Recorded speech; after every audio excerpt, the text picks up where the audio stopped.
Mariska's on the way, so let's give them maybe, what time is it? It's 10:01. Five more minutes. Tell the EM. Can we please give them 5 more minutes? As long as they understand that's what we are doing. We wait here. See a clock and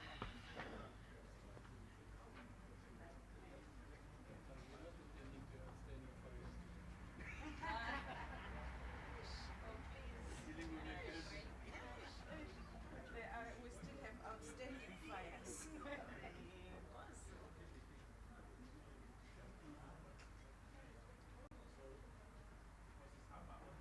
Hey, how are you? Good, thank you. Is it Wiz and Kentron? Is that a TV or radio? YouTube. I've met you before. Yeah, but. Oh, I see. You're welcome.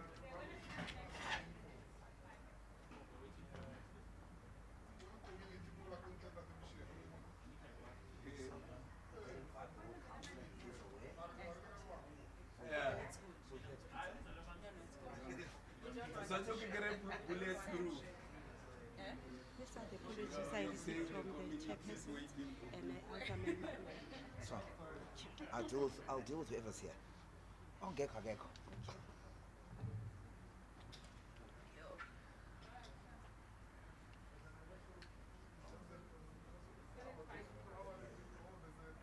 3 more minutes.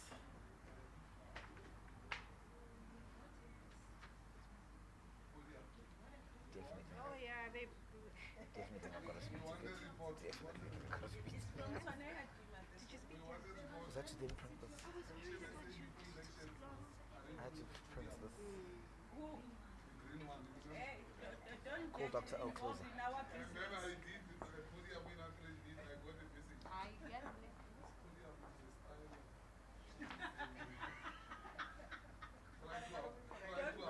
Don't copy us. Oh, Don't copy definitely. us. But you see, it's our style because even in my book now, I've got a podium there. We are people of podiums. We have a podium there. Yeah.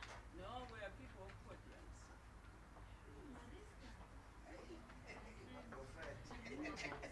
Now we can start. She's here. Mariska is here. We can start. Hey, cut his proper in the emails. Oh no, wait. Okay. Die Tat ist- Yeah. Yes. No, please. Ibegela.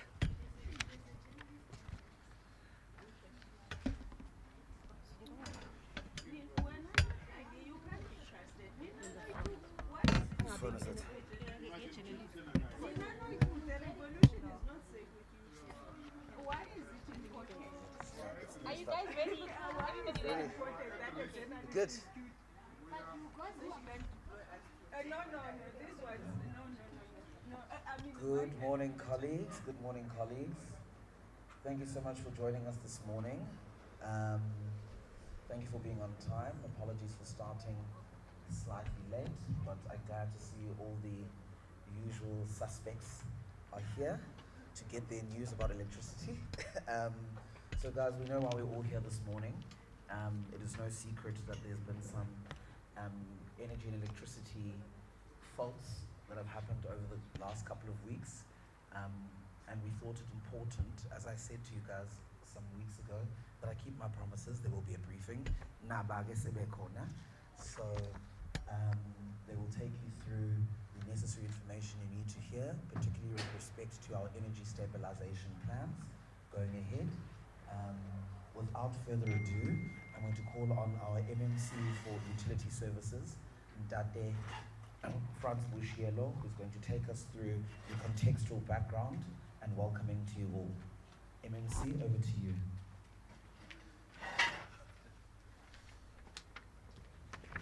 Thank you very much, Samukela, our spokesperson. And let me also start by greeting the customers and the residents of City of Tshwane, and also welcome the media fraternity and also the journalists who are here. Good morning and thank you for being here.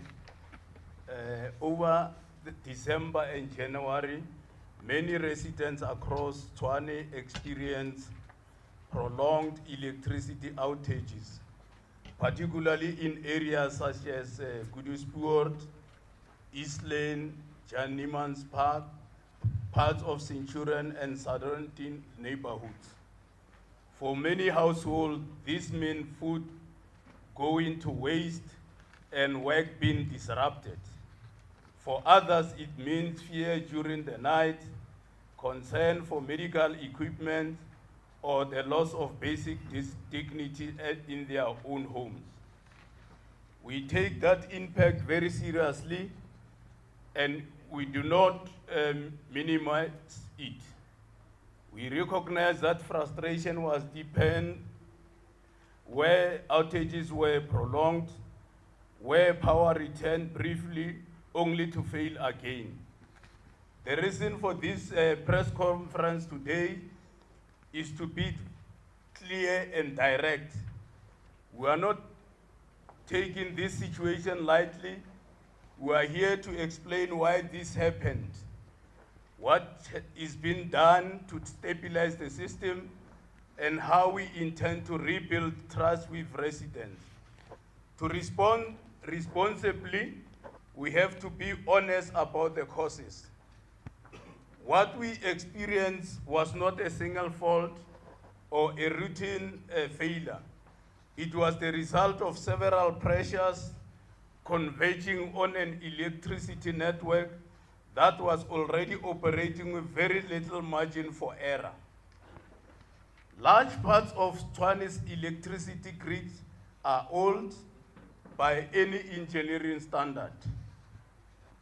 More than half of the city's high voltage transformers are over 40 years old, and some have been in service for more than 60 years. Infrastructure of that age carries materially higher risk. It fails more easily under stress, takes longer to repair when it does fail. And when protection systems are compromised, those failures are far more likely to escalate into fires and prolonged outages. This risk did not emerge overnight. From at least the 2018 financial year onwards, the city's electricity network experienced sustained funding gaps, with approved budgets falling well below what was required to properly maintain, renew, protect the grid.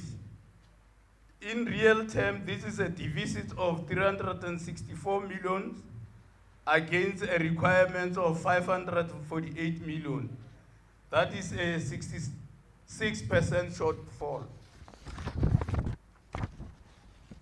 The impact of this kind of underinvestment is not immediate. It accumulates quietly over time through deferred replacement. Aging equipment kept in service longer than it should be. The gradual loss of backup capacity that allows a network to absorb shocks when something goes wrong. Today, the scale of that challenge is clear.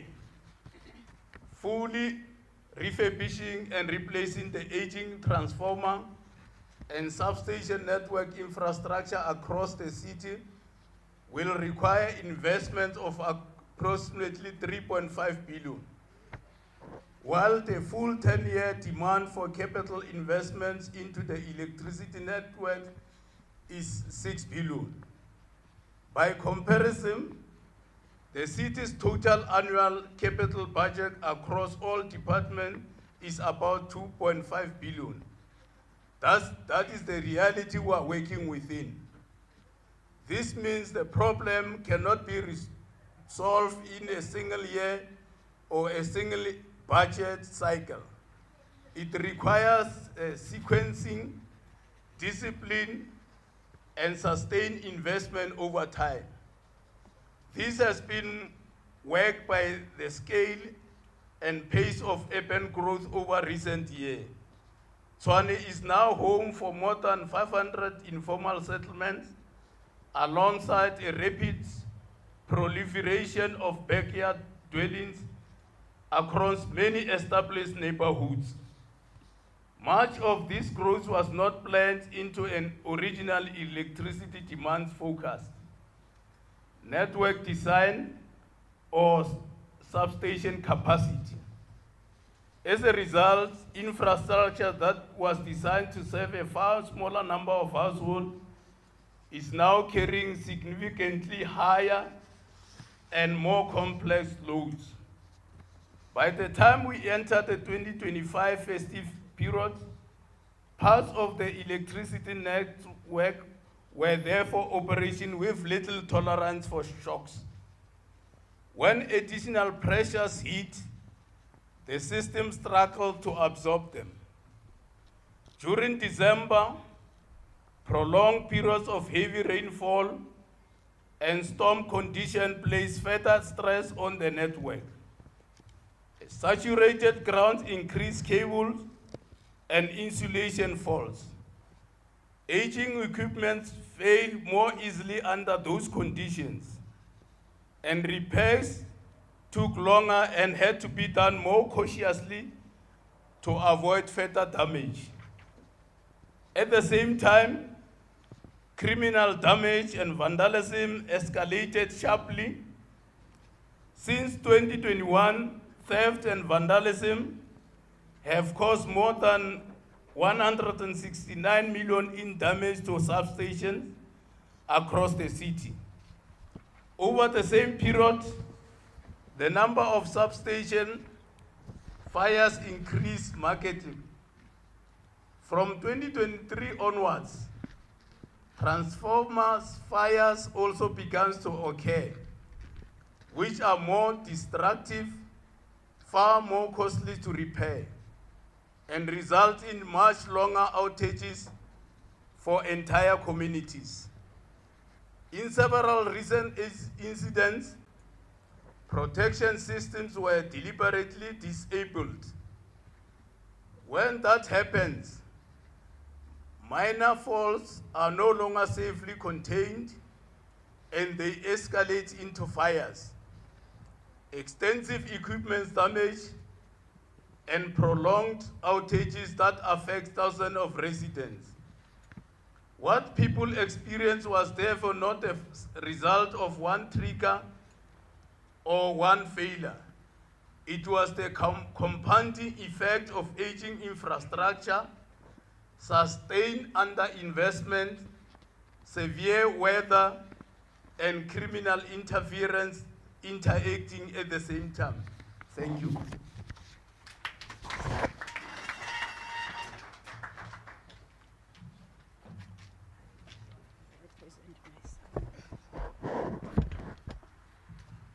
Thank you so much, MMC. We were supposed to have a transition, but I'm transitioning myself. Thank you, Sam. Good morning to the officials that are here, the members of the media, but please allow me to acknowledge the presence of the Deputy Executive Mayor, the MMCs, ward councillors that are here. Thank you so much for being here. And most importantly, the residents of Tshwane. I always make the point to thank the members of the media for being here, because you continue to help us to spread the message and reach the households that individually will never be able to reach. But also we want to welcome you particularly to Kentron Substation, which to us is an example of a project where it says it's not all doom and gloom. There is a light at the end of the tunnel.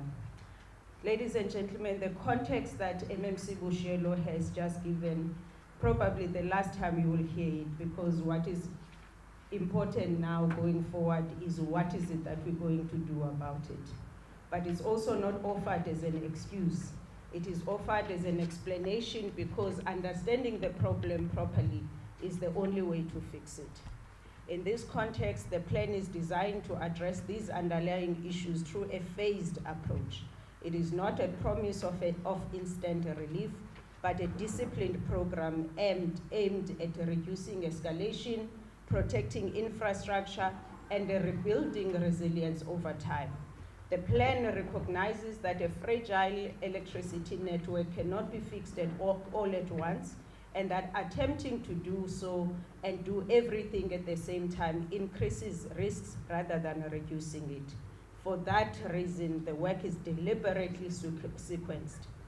The focus over the next 3 months is on immediate stabilization, and this work has already started.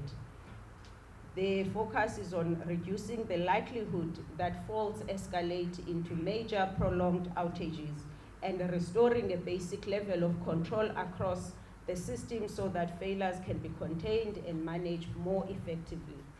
The second focus is on reducing medium-term risks, particularly as we approach periods of higher demand. This part of the plan concentrates on areas of the network where a single failure currently has the potential to affect large parts of the city. In many cases, that risk exists because redundancy has been lost over time. At several critical substations, aging equipment, fire damage, vandalism, and deferred refurbishments have left the system reliant on a single transformer or a single supply path. When that happens, even a routine fault can trigger a large-scale outage. Therefore, over the next 3 to 12 months, the city is therefore prioritizing the restoration of redundancy at high-impact substations like Kudusport, Nyala, Kwaha, and Watlu. This includes repairing and retaining existing transformers to service where possible, replacing end-of-life units where necessary, and reinstating backup transformers so that faults or planned maintenance do not automatically result in blackouts.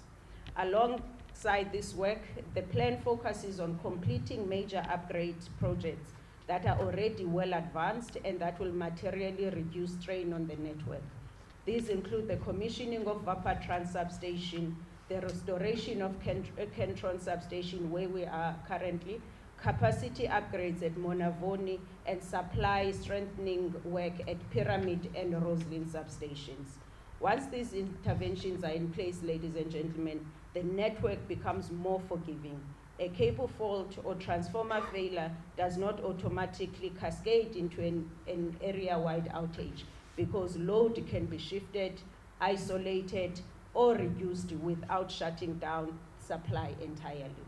Alongside this medium-term work, the plan also sets out the longer-term actions required to build the resilience across the city's electricity network. A significant portion of Tshwane's infrastructure is operating beyond its original design life, as MMC has outlined, with more than half of the city's high-voltage transformer fleet now falling into high or extremely high-risk categories. While stabilization measures can reduce immediate risks, sustained reliability requires a deliberate multi-year program of replacement and modernization. This includes systematically replacing end-of-life transformers, modernizing switchgear and control systems, converting high-risk cable infrastructure, and redesigning parts of the network to reflect how the city has grown and densified. This work cannot be done in a single year. It must be sequenced, prioritized, and aligned to funding realities. What matters is that the risks are now clearly identified, the interventions are defined, and the work is being planned, executed, and deliberately so, rather than reactive response. The stabilization plan that we are presenting today is anchored in a deeper structural reform of how electricity is managed in the city.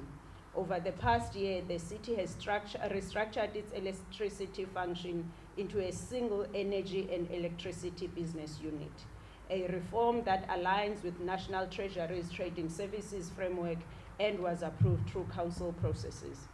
The purpose of this change is straightforward. Instead of electricity planning, operations, maintenance, and response being split across different parts of the organization, there is now end-to-end accountability within one business unit.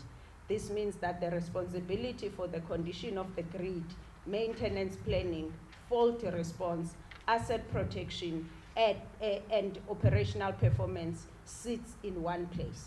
Bringing these functions together allows decision to be made faster, resources to be redeployed more efficiently, and accountability to be clearer. It also ensures that stabilization, routine maintenance, and longer-term renewal are planned and managed together rather than in separate silos that weaken operational effectiveness.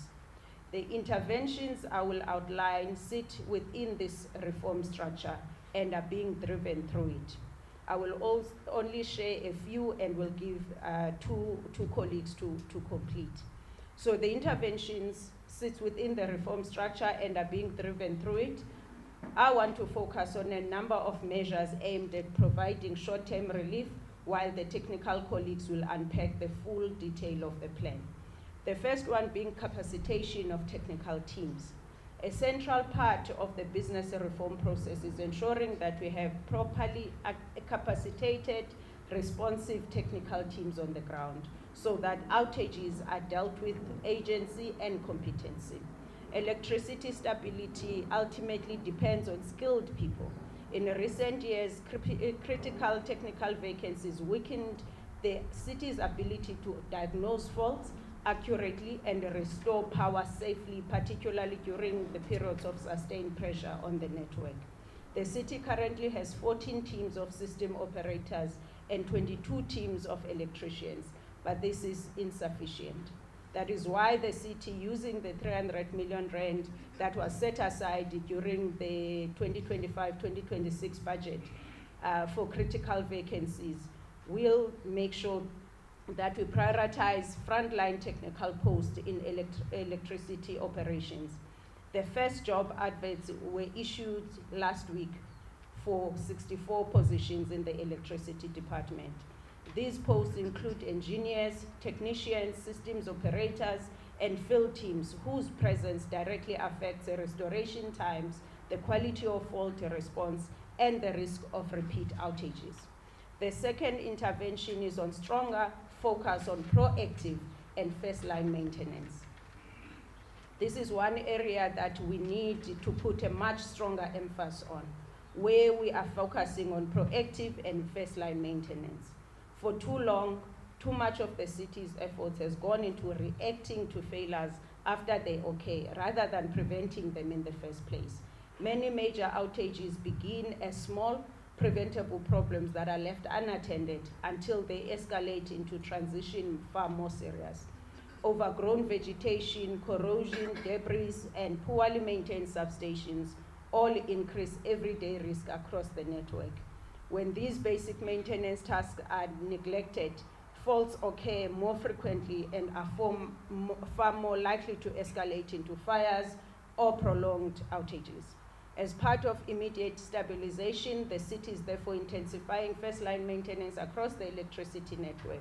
This includes systematic vegetation management, the cleaning and securing of substations, and preventative care of critical equipment that is known to be under strain. To support this function, we will immediately allocate an additional 25 million rand to repairs and maintenance during the adjustment budget. This work is not always visible to residents and it is not glamorous, but it is essential. When done, it reduces fires, lowers fault frequency, and limits repeat outages. It is the difference between managing risk in a controlled way and constantly responding to crisis. Ladies and gentlemen, there is an intervention that I will ask MMC Coetzee of Community Safety to touch on. That some of the outages that we have and the fire incidents that we've had is because of theft and vandalism at our substations.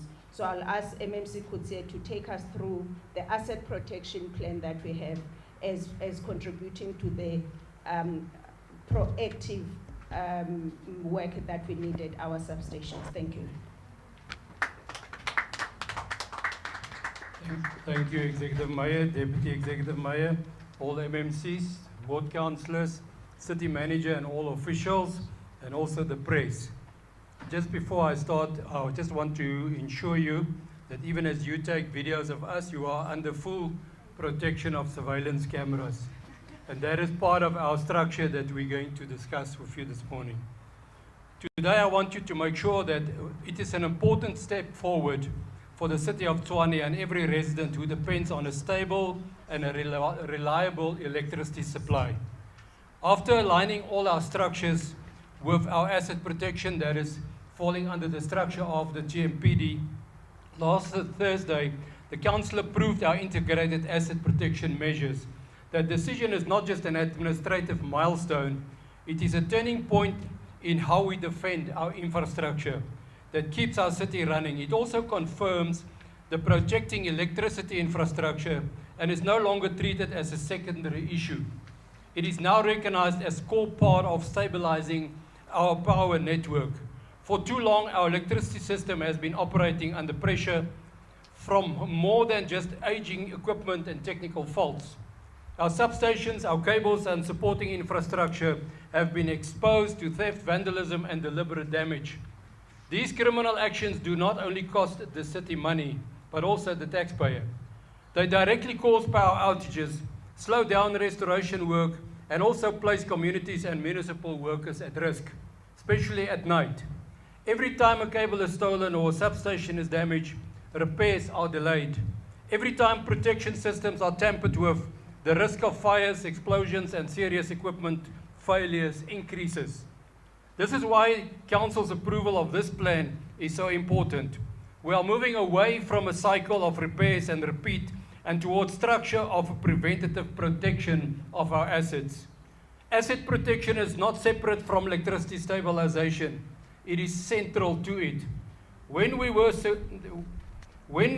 secure a substation, we are not just protecting a building. We are protecting the ability of technicians to restore the power under safe circumstances. We're also protecting the reliability to supply homes, businesses, clinics, and schools. And we are protecting the lives of our personnel who work in high-risk environments. Our approved plan focuses on high-risk sites where impact of damage is greatest. It strengthens coordination between security teams, law enforcement, and technical departments so that we can act as one and not work in silos. It also improves oversight of contractors and infrastructure sites, ensuring that security surveillance and physical protection measures are part of every stabilization intervention.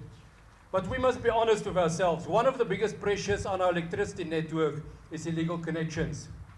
We have a project already in place to disconnect illegal connections, where we call it IBEC, and these teams are working together in collaboration with each other so that we can get all the law enforcement together, the electricians, so that we can disconnect. But after having proper imbezos with our communities, the importance is they said they want to pay for electricity.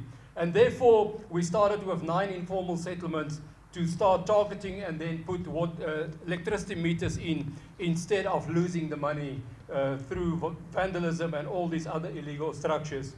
Illegal connections are not just a victimless issue. They overload our infrastructure that was never designed to carry that level of demand. They damage transformers and cables, they increase the risk of fires and electrocution, and they do undermine the stability of supply for paying residents and businesses who follow the rules. A part of this strength asset protection approach, we will be ramping up by law enforcement with a specific focus on illegal electricity connections. This will include closer cooperation between enforcement units, technical teams, and community and safety structures like your CPFs and all other security companies within the communities. Where illegal connections are identified, action will be taken. This is not about punishment for its own sake. It's about protecting the grid so that it can function for everyone. What we've also done is with our emergency services, we have completed over 80 substations where risk assessment was already done, and that report will then serve before MACO so that we can find out what was the real issues, why these substations have burned, and then also a way forward on exactly how to deal with those. And if it comes to corruption and crime, we will have a zero tolerance. We will deal with those according to the law. Stabilizing the electricity network requires three things working together: technical repairs, operational improvements, and also a strong security. Our energy teams are working to restore damaged infrastructure and improve the system controls. At the same time, our asset protection and enforcement efforts are working to prevent, to repeat. Sorry, my mouth is a bit sore. I pull the wisdom teeth. So I lost some of my wisdom here. At the same time, our asset protection and enforcement efforts are working to prevent, not to repeat damage that keeps pushing communities into black darkness. If you look at this substation, you look at Pyramid and other substations, this is the new model that we're going to use. Proper security, CCTV camera surveillance, technology.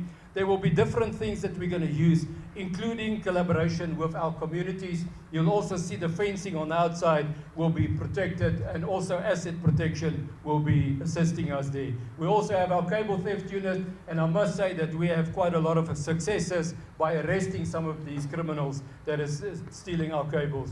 To close off, Council's approval also strengthens accountability. Infrastructure protection will continue to be monitored through established governments and oversight structures.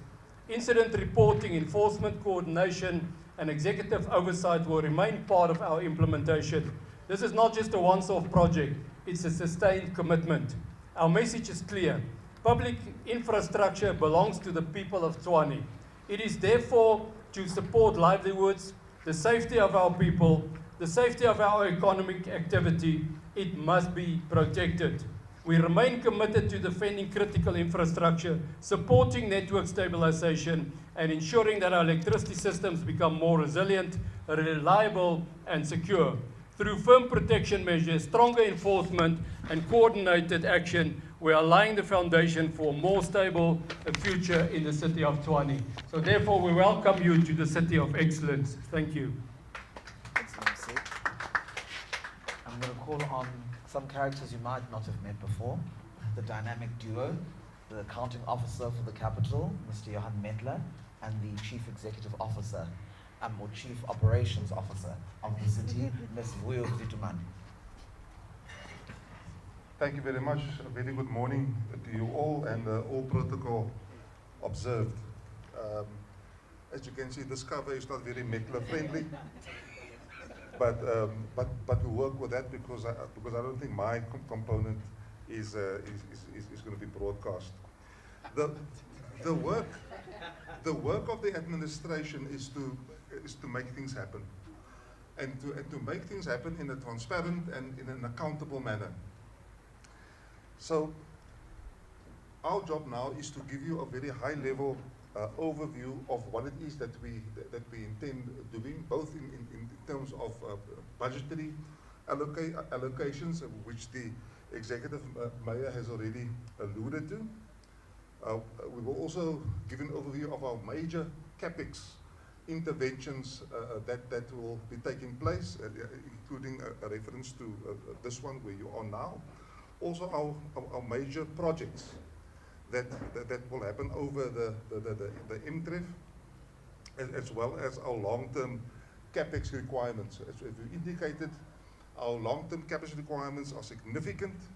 It's currently over 6 billion. I dare to say that it will likely be a bit more than that, and we are also in that regard looking at funding, outside of the municipality in order to make that happen. So without any further ado, I'll hand over to our CEO, Ms. Vuyo Zitumani. Vuyo.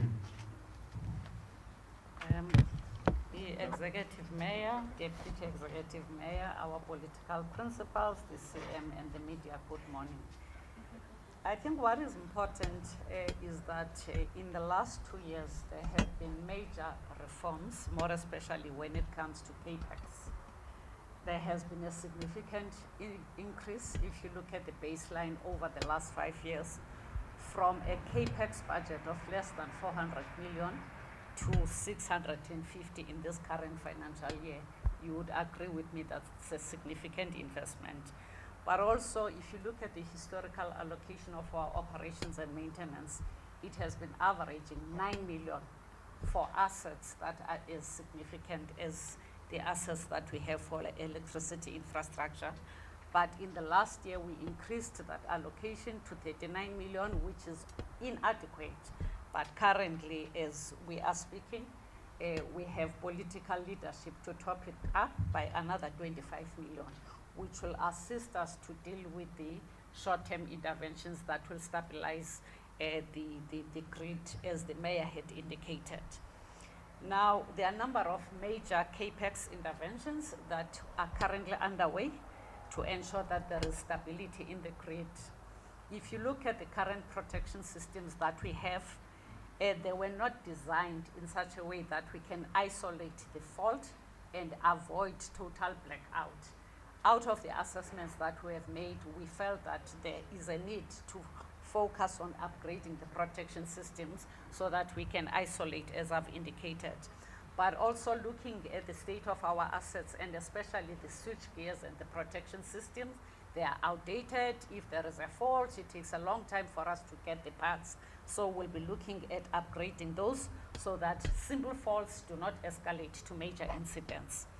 The third area that probably you are aware of is the conversion of the high-risk cable infrastructure.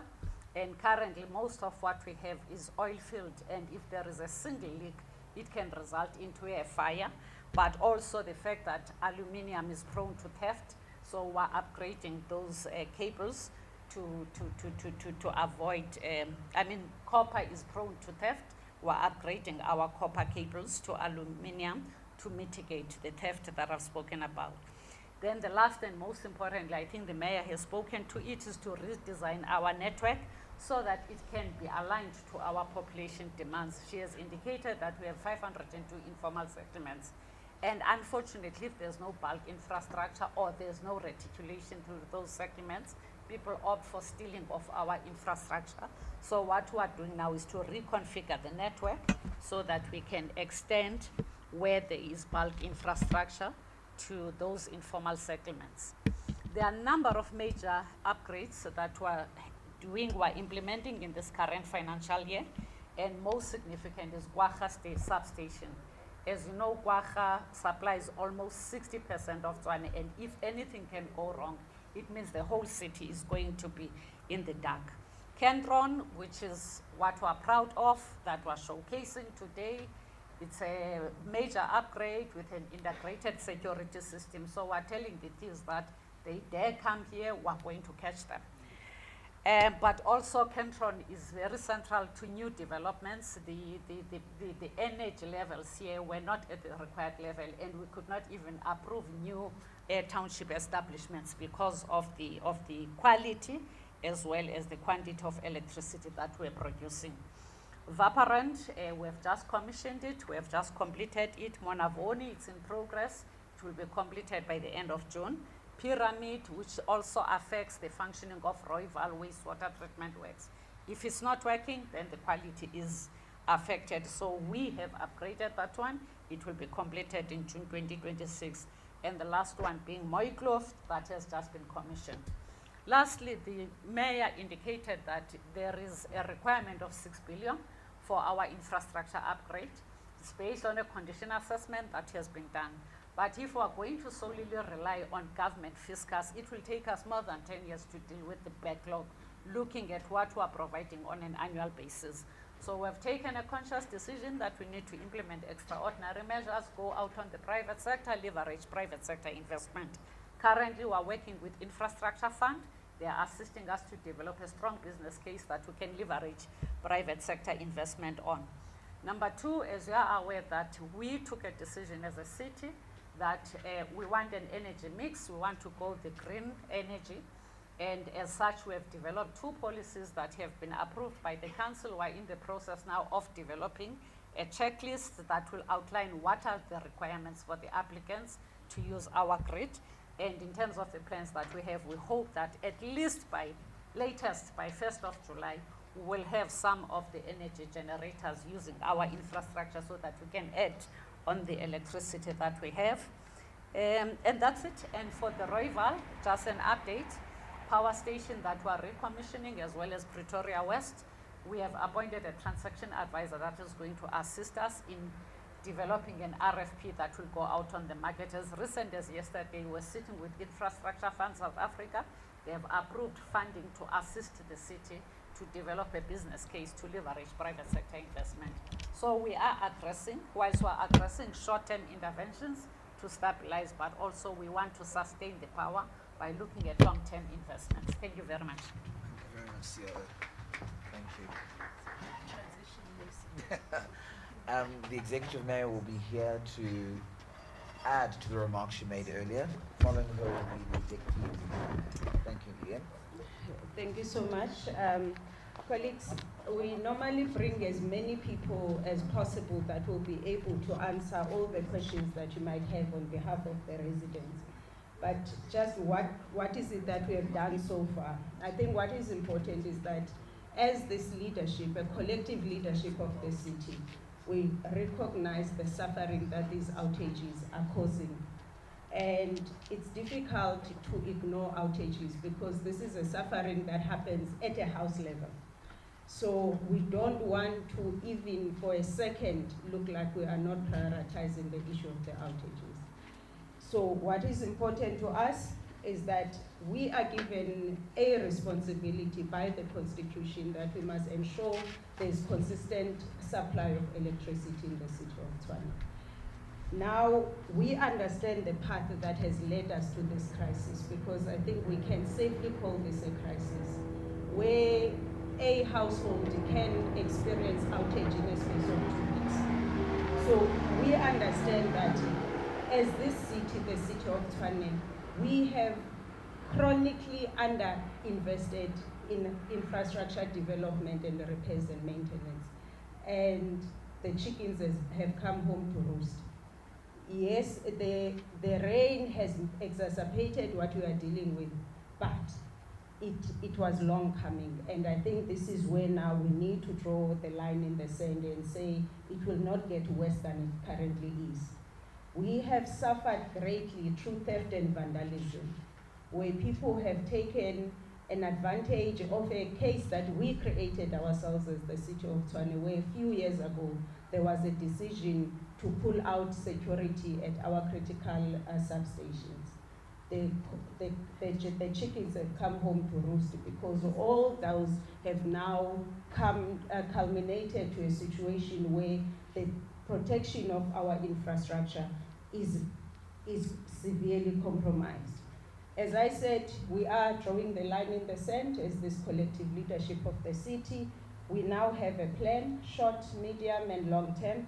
How will we make sure that even beyond us who are sitting here, the city of Tshwane will prioritize energy stabilization? The plan is costed, which if you have a plan that is not costed, that's just a wish list. The plan is costed. As you can hear, we talk about the figures up to 6 billion rands that we don't have. But also, how are we going to resource this plan? We talk about the HR, how many teams we have, how many individuals we still to recruit in order to augment this team. But also looking outside our own capacity. So what is the role of other spheres of government, like the National Treasury, as well as private sector, to help us to make sure that this team is, or this plan is implemented without fail. But what is left now is that, as Nike once said, just do it. That's where we are, ladies and gentlemen, that we're just going to implement the plan. And what is important is that we should be able to take the residents along, the businesses along as we implement this plan. So I want to focus as the last input on our side so far is then to address the issue of communication. Poor communication during outages is deeply frustrating, and we acknowledge that. When people do not know what is happening, on when information comes late or inconsistently, frustration quickly turns into anger and mistrust. It doesn't help that we also have an element of misinformation which just exacerbates the problem that we have. During recent outages, some residents experience power returning briefly only for another trip to follow. When that happens without explanation, people feel misled, even when work is actively underway, and I think this weekend was one example of such. The problem is not bad news. The problem is uncertainty. The city has taken steps to improve access to information, including the establishment of the formal WhatsApp communication channels for electricity outages. In these WhatsApp channels, we update 3 times a day, and we call on residents to join these WhatsApp channels because that's where most of the updates are shared, more than on X and Facebook. It's an important start, but access can be matched it must be matched with reliability. We are therefore resetting how the city communicates during outages. Updates will be more timely, more regular, and better aligned with what is happening on the ground. Residents will be told what we know and what we do not know yet, even when timelines remain uncertain. So for us, our belief is that transparency is not a public relations exercise.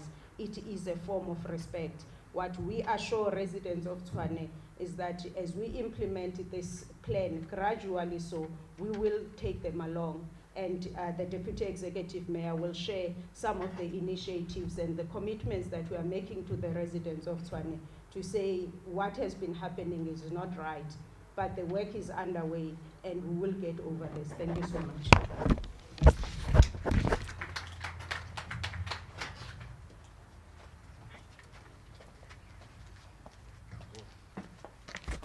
Thank you very much, Executive Mayor, members of the Mayoral Committee, members of the media, external and internal.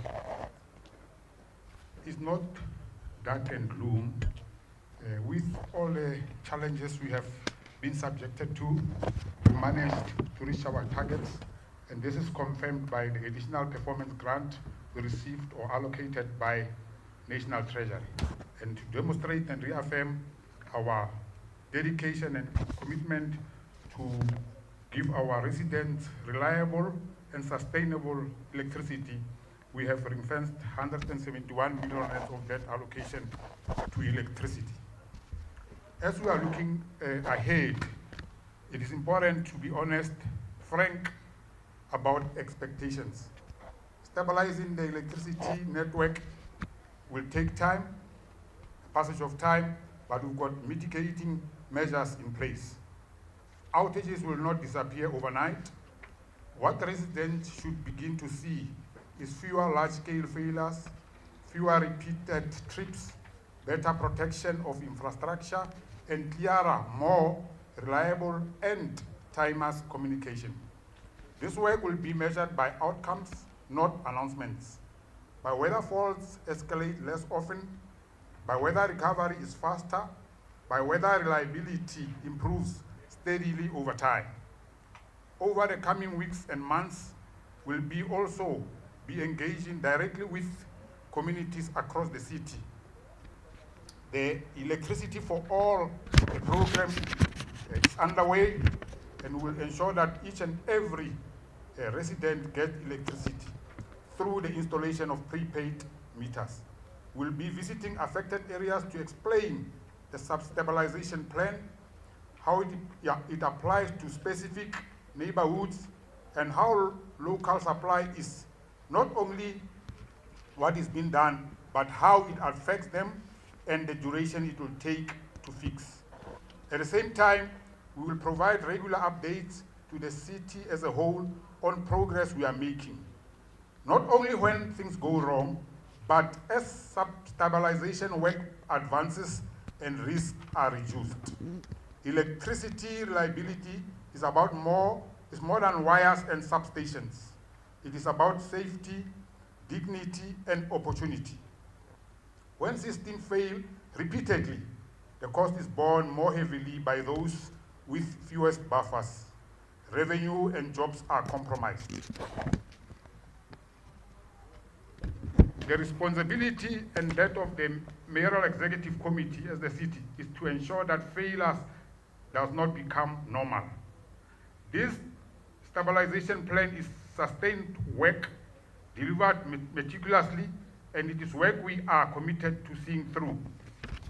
In addition, this is some of the things that we are doing to ensure that we protect the revenue and we sustain supply of electricity. We have employed the services of attorneys that will be collecting revenue for the city from those who are defaulting. Number 2, we have appointed a company which is conducting off-balance sheet a program, meaning there's no single cent from the city in terms of ensuring that we collect revenue, and they'll be looking for those who have been not paying the city Nicodemously. Thank you very much.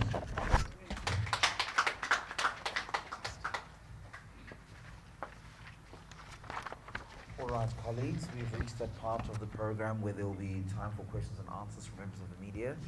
You know the rules of engagement. If you raise your hand and let me know who you are, identify yourself and what media house you are from, and to whom you are directing any one particular question. With that said, can we please ensure that we keep our questions and our remarks confined to the issue of energy and electricity stabilization? It's a very complex and entailed matter, and let us not get sidetracked with other matters. Those will be dealt with in due course. With that said, any takers for the first round of 3 questions? Mariska, I could see your hand getting ready.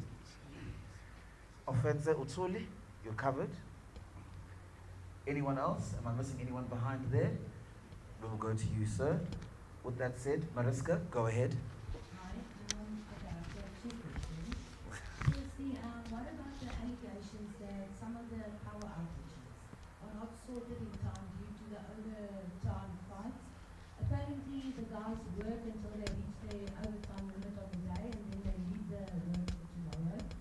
And then another rumor I've heard is that some of the power outages are due to there's no stock or parts at the certain substations or whatever. I don't want to go into detail, but do we have all the parts? And then just thirdly, with the instability, let's say, on the power, I hear Nordium is struggling with the water. How is my coalition's stability here in Swane? Are you comparing us to Lodium water, Marana? You are the light of the city. You give us the light. Go ahead. Hi, my name is Arnold. You can see from We Are Centurion TV. I would just like to know, Mayor, beyond policy and projects, what behavioral changes from residents and businesses and the city itself are required for this strategy to truly succeed? So basically, what is the one thing that residents and businesses can start doing immediately that would support this infrastructure stability process? Thank you. EM, would you like to come to the podium?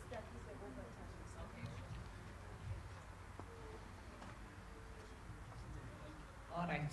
Fortunately, the overtime approval beyond the accepted norm was delegated to my office.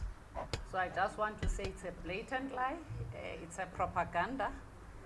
Electricity, we treat it as an essential service.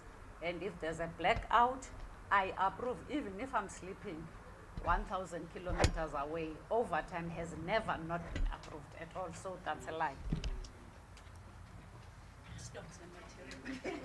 All right.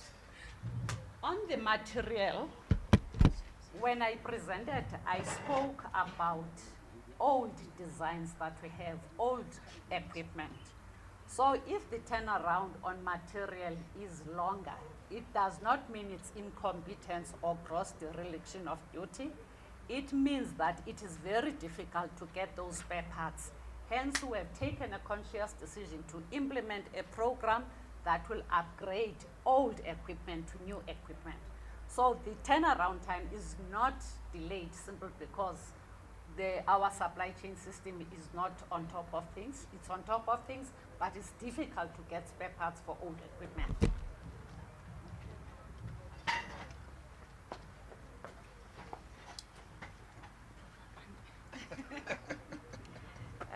Ladies and gentlemen, I think the question that Mariska is asking is very crucial, because in the time of hardship, when we're trying to communicate facts on the ground, and then you get misinformation, and normally residents will also, I was talking to one resident on Saturday night, and say, you guys don't even approve overtime. So I mean, just the pain of going through this and saying, ma'am, I promise you, we are not that reckless. It is a lie. I want to confirm that. It's a lie that our teams do not proceed with their work because we have not approved overtime. But one of the issues that, and we must be honest, one of the issues we're reflecting on this morning is that sometimes the efficiency of our teams need much to be desired, and we need managers to manage. Because when a team is dispatched to go somewhere and they decide, firstly, we'll just sit down at 3:30, finish whatever we're doing, and they start work at 4 o'clock. Residents would send messages and say, but these ones are waiting for overtime. So the efficiency of our teams will be improved, and I think the work that we are doing through the business unit have started to look into those issues.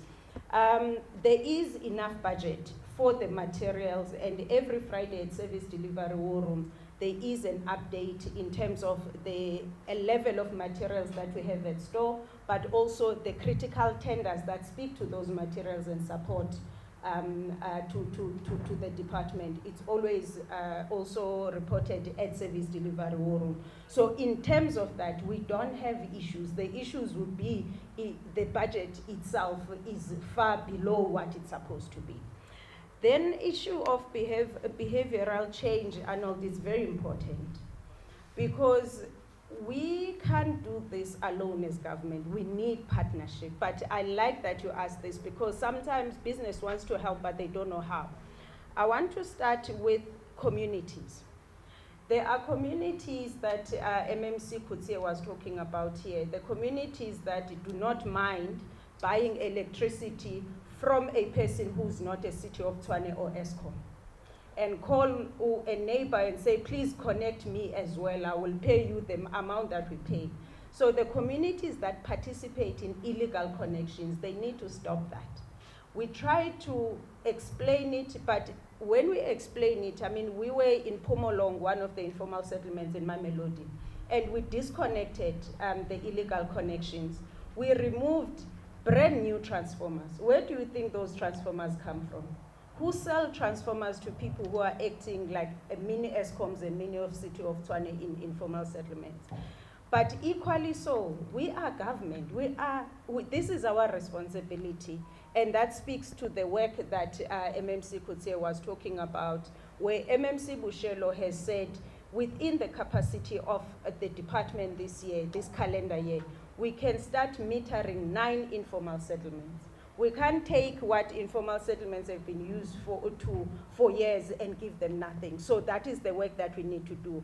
But illegal connections must be understood to be the criminal activity that they are. We don't want to sugarcoat it to a point where people are confused. Is it right? Is it wrong? Is it just a matter of the fact that City of Tshwane has not given us the resources or not? So at a community level, that's number one. And second one, communities must report. When you have an outage, please report it. It's not enough to take the mayor on X. It's not enough to talk about it in a WhatsApp group. We have made it so easy that we have an app that every resident can download and report with ease.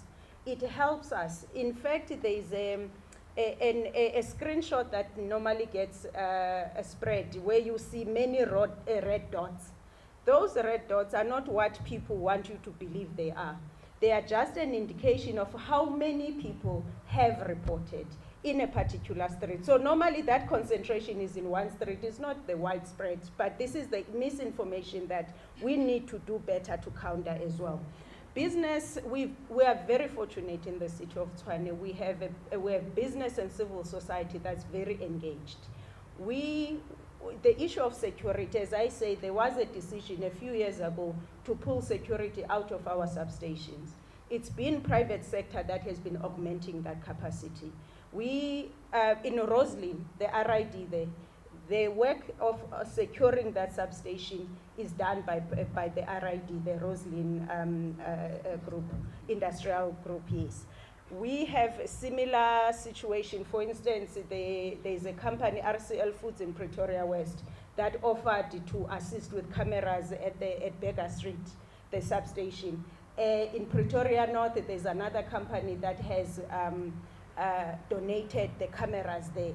So we are engaged with private sector, but we are saying to private sector, there are other ways beyond just the security, beyond just the reporting on our power outages, where we are now saying we are looking for 6 billion rands. If the private companies that are able to partner with us to raise this money, there is an offer, for instance, that has been made by the Roslyn Industrial Group, where they say, can we pay for the infrastructure upgrade? And then through the mechanisms that we have as the city, you are able to offset that money against our rates and taxes. And those are the conversations that are quite progressive that we are having with private sector. We say we will need to finance the 6 billion rand. Who has the capacity to do so? And because our procurement processes take too long, sometimes private sector comes up in December, it was Ford. The other time it was RCL Foods when we had a cable theft in Pretoria West. So those are some of the ways in which private sector can partner with us. I don't know, colleagues, if you want to add on the, okay. So those would be the responses. Thank you. Thank you, colleagues. Are there any questions? Oh, yes, I'll take your hand there. Any other questions in our last round of questions? Mariska is second bite of the cherry, third bite there. Go ahead. Thanks.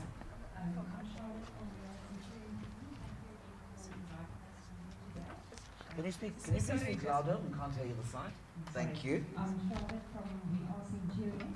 Thank you for inviting us for this event today. And thank you to everybody that's here to answer our questions. Firstly, I want to say thank you for the cameras that are here. And then, Dr. Buda, thank you for saying that there's a possibility of businesses being able to sponsor a camera. Can we advertise that and say this is what we need to do to stop the vandalism and stop the criminal activities? Thank you. Okay, that's all. Thank you so much. Go ahead. You covered. Go ahead. Hi everyone. My name is Nokala Tumaguta from WeOps and Shurab TV. I have one question for Dr. Nasipi Moya, our executive mayor. How soon will the residents see a real improvement in water, electricity, and the road maintenance?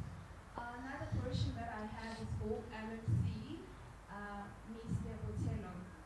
How will this intervention support the businesses and boost the economy in the city of Tshwane? Thank you. Mariska, you had a second bite of the cherry. Let's hear yours. Okay, I just want to add to my previous question. So, firstly, how about the allegations that there are power outages being reported, then it has been closed or it is settled, but there's never somebody that went out? And then I just want to add, the allegations are made is not rumors, I hear it from the workers themselves. And then thirdly, when can we get a briefing about the coalition? I think, Tshwane has been through a lot, and they need to know that we are stable. Okay, thank you, bye. Thank you, Mariska. Ian will go first, and then MMC Bushelo, you thereafter. In fact, I'm tempted to only deal with the coalition and ask Mariska, what have you had? I think the rest I can leave to the colleagues to answer. I know that we seem to share the same notes. I think, colleagues, the issue of the coalition, I will look at my colleagues when I speak. I promise you there's no reason to be concerned about the Tshwane coalition. Our coalition is based, and it was formed on the basis of a principle. That principle has carried us to where we have been able to achieve the objectives that we set for ourselves. The first objective that we have set for ourselves was that we're going to stabilize the finances of the city. We have done so. It's not 100% perfect, but we have a funded budget. We now have been able to pay over 2 billion rand on the ESCOM debt. we were able to collect 1.4 billion more than we had collected when we were 3 months into office. When you compare December 2024 and December 2025, there is a spike of 1.4 billion in our revenue collection. And so I'm saying that was the first one. On infrastructure development, you will see, or you would have seen our Q2 report. For the first time in this city, we were able, and it's the first time, like truly first time, that we're able to spend 45% of our capital budget. 45% that have now given us an additional 340 million rand. Instead of taking money back to National Treasury has given us an additional 340 million rand on one grant.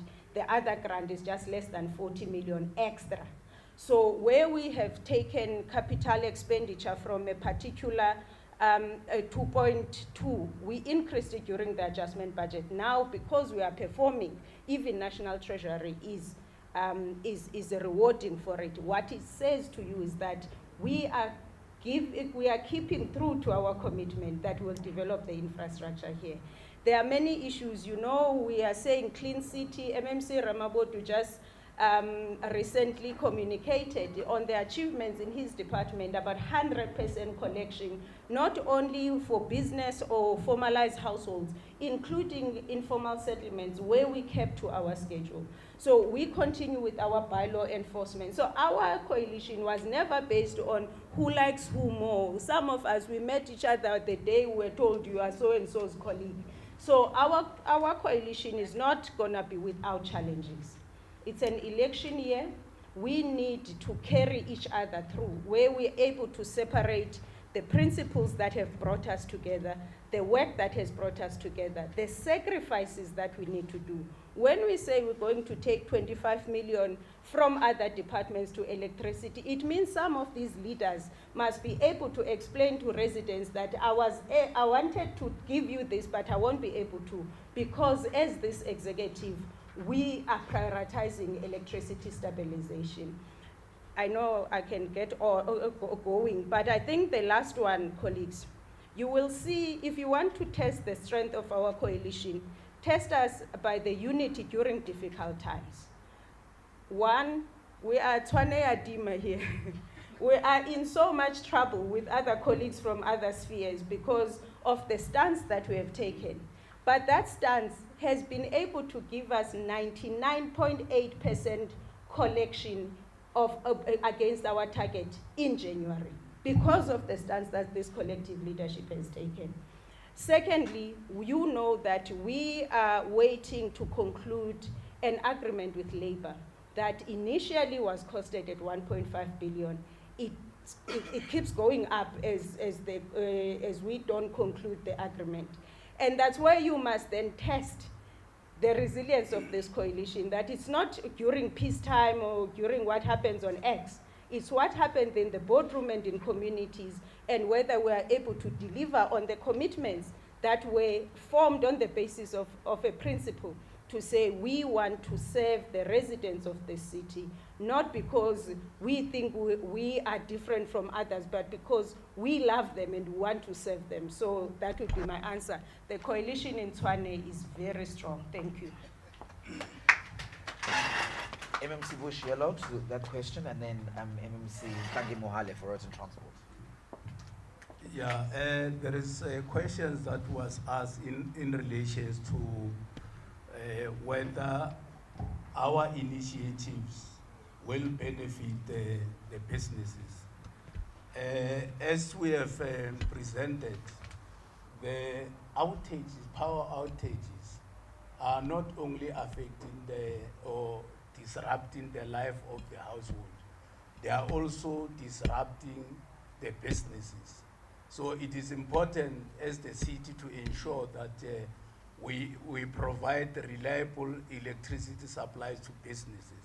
So those initiatives that we have, like refurbishing the substation, making sure that all equipments are refurbished, is to ensure that we reduce the restoration time so that we know that there will always be power outage.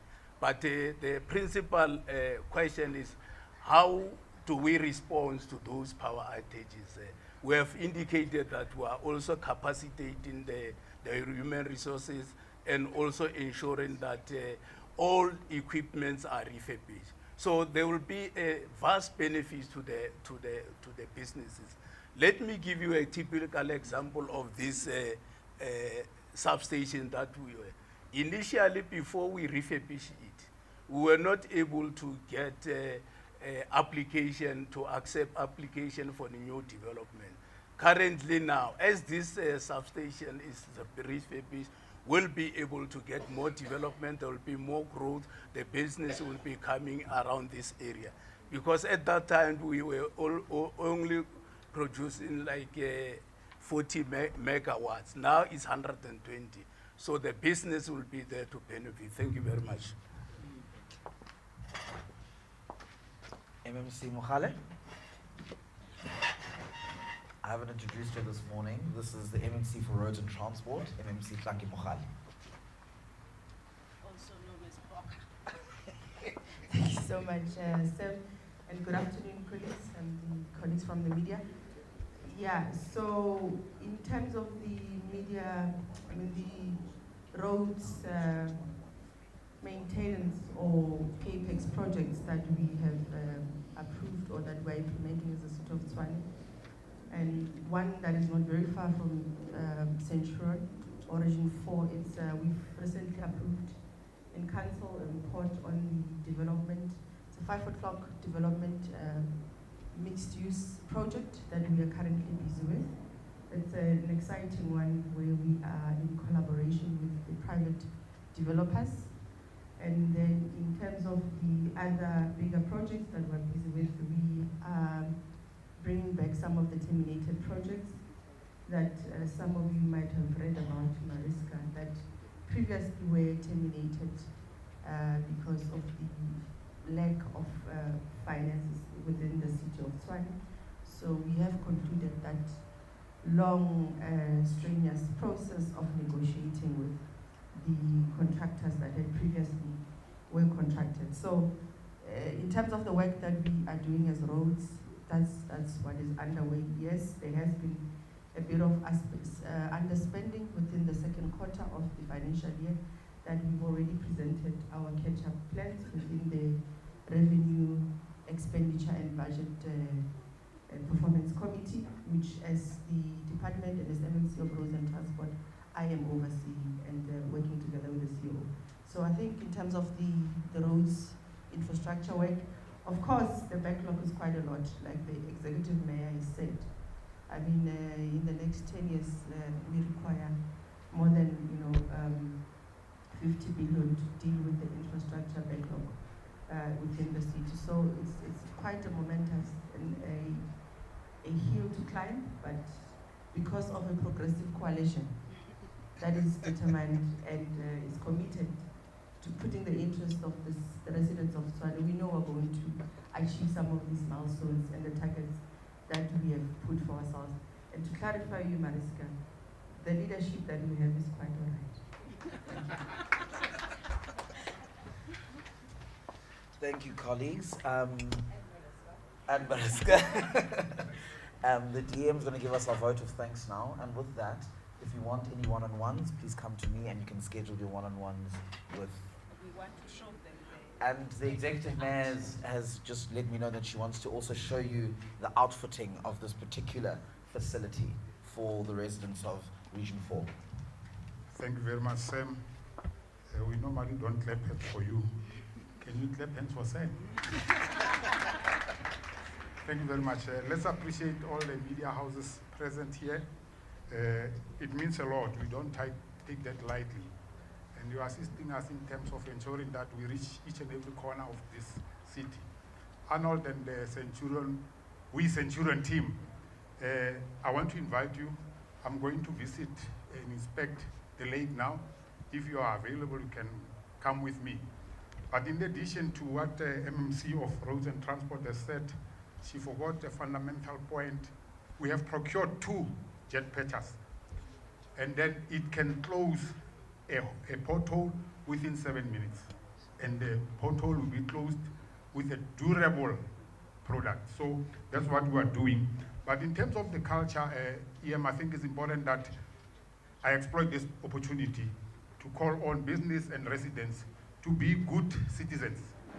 We cannot fold our arms or turn a blind eye when somebody is illegally disconnecting electricity. And the business, I know they bear the brunt, because when you leave that person doing that horrible thing, it's either you're going to lose the quality of your machine, perhaps it's 100 million rands, and those who are in business of perishable product is a problem. So we want all residents to be stakeholders, work with us, and our doors are forever open. We want to thank you and have a wonderful day further. Thank you very much. They must pay. They must pay our bills, please. We don't want to negative. Pay the bills. So we can sit down. Yeah, I'm not sure. You really want the walkabout? Yeah. No, they must do it. Yes, and they showcase. They are rushing us. Whose phone is this? Yes. Yeah, I know. You might